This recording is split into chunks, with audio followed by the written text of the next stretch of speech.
Kushdo që dëshiron ta formojë qeverinë duhet të ndryshojë fjalët që ka pasur gjatë fushatës zgjedhore, thonë analistët politik. Sipas tyre, pas qartësimit të rezultatit të zgjedhjeve të nëntëshkurtit, është e detyrueshme arritja e një koalicioni për formimin e qeverisë. Të njëjtit theksojnë se pavarësisht deklarimeve politike, s'ka më vija të kuqe, si brenda faktorit shqiptar, por edhe në bashkëpunim me pakicat, përfshirë listën serbe. Skenari më real konsiderohet që lëvizja vetëvendosje si partia fituese e zgjedhjeve në koalicion me nisma social-demokrate që ka fituar 3 deputetë dhe së bashku edhe me komunitetet jo serbe të formojnë qeverinë e pakicës. Mirëpo, nuk përjashtohet mundësia edhe e një koalicioni më të gjerë në mes LVV-s dhe LDK-s. Në anën tjetër, formimi i qeverisë nga partitë opozitare shihet më i vështirë, siç thonë mungesës së gatishmërisë për kompromise dhe maksimalizimit të kërkesave të liderëve politik. Politologu Artan Muhaxhiri thot për Kosova Press se në bazë të rezultatit të zgjedhjeve të nëntëshkurtit, vendin e pret një periudhë më e vështirë në konstituimin e kuvendit, si dhe formimin e qeverisë.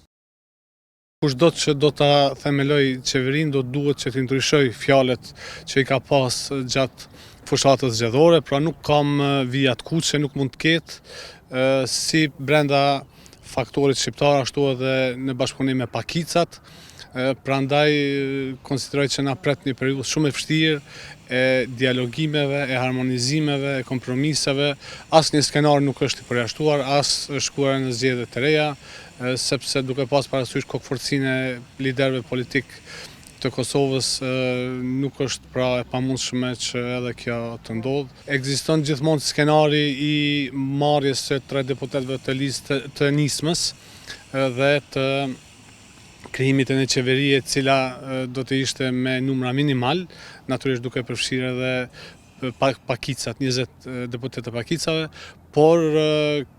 kjo qeveri do të haste në probleme të mëdha, veçanërisht në sfidat si zgjedhja e presidentit apo edhe bashkëpunimi me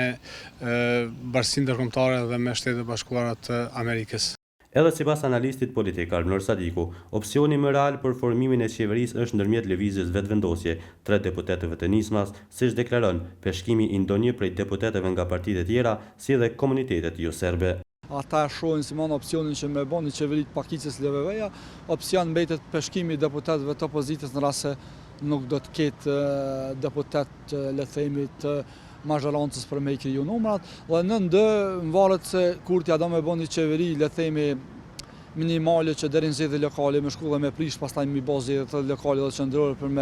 me kallëzu që është prap mundet me rrit votën ose me dhe një farë forme apo dëshiron me bon një qeveri stabile që me njënën për këtyre partive të mëdha siç është PDK-ja apo LDK-ja, deri tash sa kompane për brenda lëvizjes vetëvendosje më e pranueshme është Lidhja Demokratike me bo koalicion. Deri në kaluamën kemi menduar që PDK-ja ka qenë më afër pas takimit me membrit Krasniqit me Albin Kurtin për me shku më shpejt zgjedhje, po si duket pas zgjedhjeve ka ndryshuar lojra dhe Simon lëvizja vetëvendosje i ka bë bllok PDK-s dhe AK-s për ta më të afërm, le të themi, Lidhja Demokratike eventualisht nisma nëse i vijnë 2-3 vota për me bë atë qeverinë e pakicës.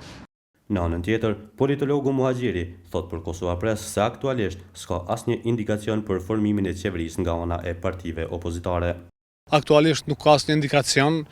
që një gjë e tillë do të ndodhë, pra janë të njohura këto qasjet kokëforta edhe qasjet ku maksimalizohen kërkesat nga gjitha partitë, pra nuk mund t'i kemi 3 kryeministra, nuk mund t'i kemi 3 president, edhe për këtë arsye dikush do duhet që të bëj